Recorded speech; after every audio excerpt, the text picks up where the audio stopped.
আমি পুনমের হেসেলে আপনাদের সকলকে স্বাগত জানাই। আজ আমি রান্না করব মটরশুঁটির কচুরি। এখন শীত পড়েছে, মটরশুঁটির কচুরি খেতে আমাদের মোটামুটি সবারই ভালো লাগে। আমার পরের তো ভীষণই ভালো লাগে।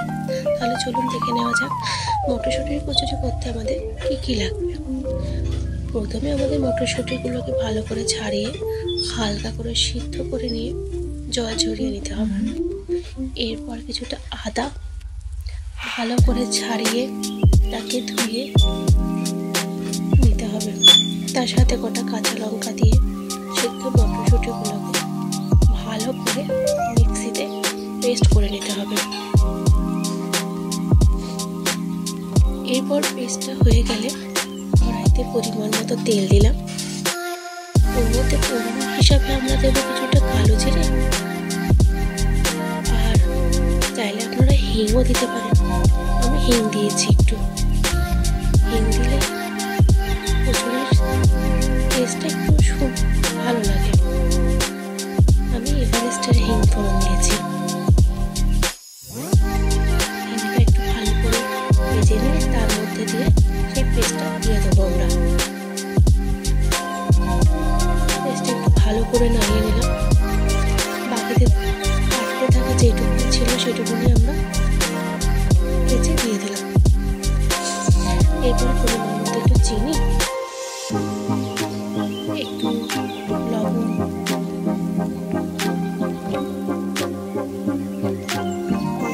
তারপরে একটু হলুদ দিয়ে দেবো।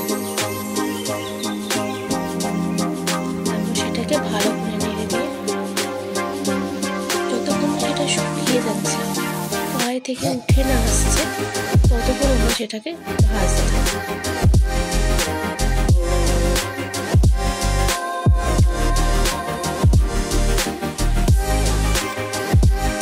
পেস্টটা ভালো করে শুকিয়ে গেলে এটাকে কড়াই থেকে নামিয়ে নেব।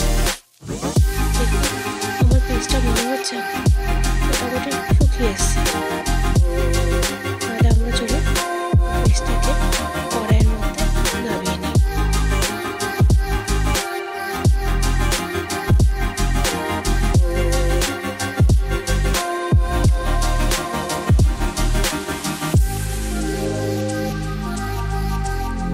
কড়াইয়ের মধ্যে নামিয়ে নিলাম।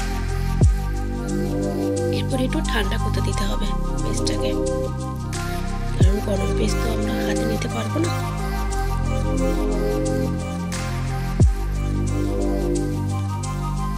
রেডি। এরপরে আমরা ময়দার মণ্ডটা বানাবো। তার জন্য লাগবে আমাদের পরিমাণ মতো ময়দা। ময়দার জন্য একটু সাদা তেল দিলাম, একটু পরিমাণ মতো লবণ, একটু চিনি, একটু কালো জিরে, তারপর পরিমাণ মতো ভালো করে এটাকে চটকে নিলাম। চটকে নিয়ে দেখব যখন মুঠোর মধ্যে মুঠো করে ধরবো, যখন দেখবো সেটা এক মুঠো হচ্ছে, তাহলে বুঝতে হবে ময়ানটা মোটামুটি আমাদের রেডি হয়ে গেছে। এবার পরিমাণ মতো অল্প অল্প করে জল দিয়ে, বেশি করে জল দেবেন না কিন্তু একেবারে, তাহলে কিন্তু একদম গরম হয়ে যাবে। অল্প অল্প করে জল দিয়ে সেটাকে মণ্ডটাকে ভালো করে মেখে নিতে হবে। দেখুন আমি কেমন আস্তে আস্তে মেখে নিচ্ছি।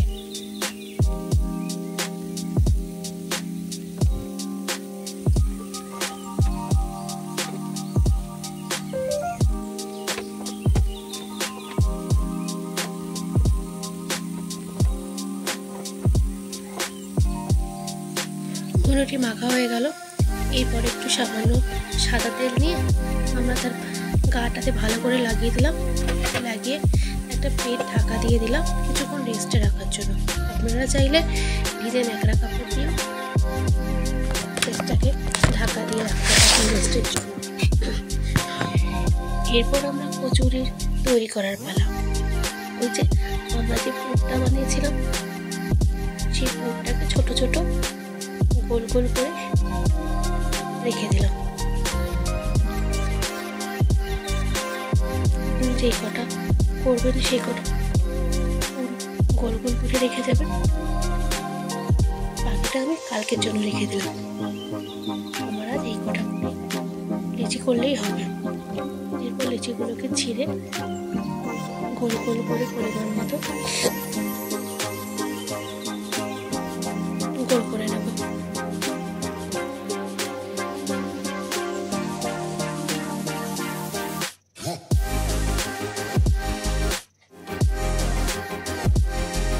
বাকিটা আমি তুলে রাখলাম কালকে করবো বলে।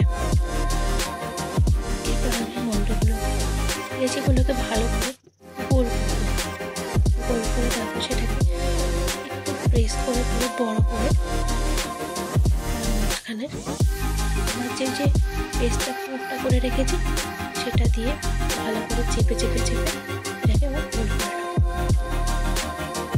এইভাবে আমরা প্রত্যেকটা লিচির মধ্যে পুরগুলোকে ঢোকাবো, ঢুকিয়ে ভালো করে মুখটা বন্ধ করে আবার সেটাকে গোল করে রেখে দেবো।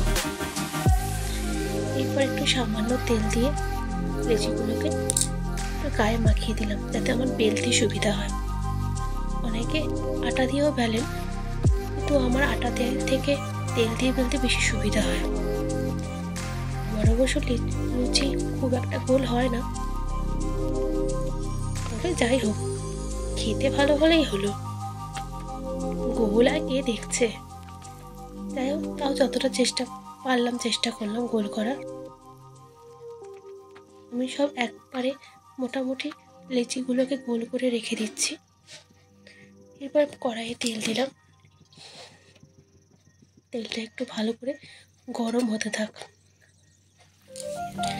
গরম হয়ে গেছে, এরপর আমি লুচিগুলোকে ছেড়ে দিলাম।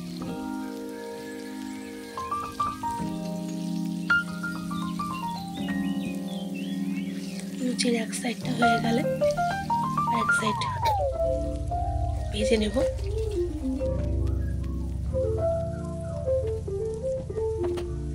এরকম করে পরপর আমরা লুচিগুলোকে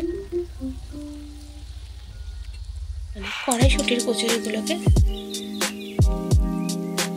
ভেজে নেব।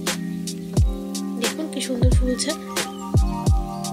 কড়াইশুঁটির কচুরি খেতে কিন্তু খুব ভালো লাগে, আর বিশ্বাস করুন খুব নরমও হয় লুচিগুলো।